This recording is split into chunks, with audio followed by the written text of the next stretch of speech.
नमस्कार दोस्तों, मैं वाणी और आज हम बात करेंगे उस टकराव की जिसने मध्य पूर्व को झकझोर कर रख दिया है। जी हाँ, हम बात कर रहे हैं ईरान और इजराइल के बीच चल रहे संघर्ष की, जो न सिर्फ एक युद्ध बल्कि राजनीतिक, धार्मिक और वैश्विक संतुलन का गंभीर विषय बन चुका है। एक संघर्ष की शुरुआत इतिहास की परतें खोलते हैं। ईरान और इजराइल के संबंध 1950 के दशक में अच्छे थे। 1979 में ईरान में इस्लामिक क्रांति हुई और शाह की सत्ता समाप्त हो गई। सत्ता में आए आयातुल्लाह खुमैनी, जिन्होंने इजराइल को शैतान और इस्लाम का दुश्मन कहा। तब से ईरान ने इजराइल विरोधी गुटों जैसे हिज़्बुल्लाह, लेबनान और हमास, गाजा को आर्थिक और सैन्य सहायता देना शुरू किया। टकराव कैसे बढ़ा? इजराइल ने ईरान को कभी भी परमाणु शक्ति बनने नहीं दिया। 2010-2020 इजराइल ने ईरान के कई न्यूक्लियर साइंटिस्ट्स की हत्याएं की, जैसे मोहसिन फखरीजादे। ईरान ने इजराइल के खिलाफ साइबर हमले और ड्रोन्स का इस्तेमाल किया। 2023-2024 जब हमास और इजराइल के बीच युद्ध भड़का, ईरान ने खुलकर समर्थन किया। और अब 2025 में ईरान ने पहली बार सीधे इजराइल पर मिसाइल हमले किए। ये एक ऐतिहासिक मोड़ है। बम 3 2025 का ताज़ा घटनाक्रम। क्यों डरावना है ये मोड़? 13 अप्रैल 2025 को ईरान ने 300 से ज्यादा मिसाइलें और ड्रोन इजराइल पर छोड़े। इजराइल ने अमेरिका, ब्रिटेन और फ्रांस की मदद से 99% हमले रोक दिए। लेकिन ये दिखाता है कि अब संघर्ष प्रत्यक्ष युद्ध में बदल गया है।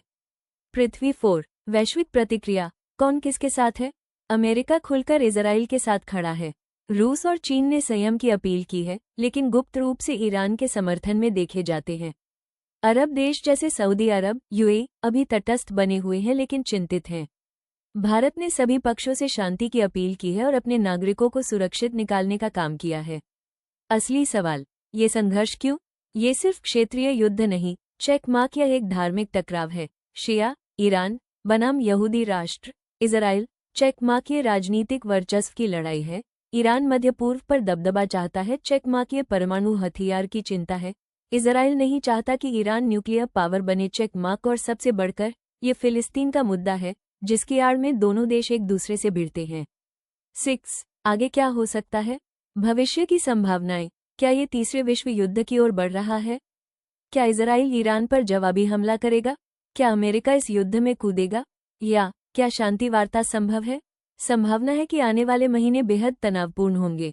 संयुक्त राष्ट्र, अमेरिका और क्षेत्रीय शक्तियां अगर मिलकर बातचीत का मंच न बनाएं, तो ये युद्ध पूरी दुनिया को प्रभावित कर सकता है। तेल की कीमतें, शरणार्थी संकट, आतंकवाद और वैश्विक अर्थव्यवस्था तक। समापन। ग्रेटर दैन दोस्तों, ये था ईरान और इजराइल संघर्ष का एक व्यापक विश्लेषण।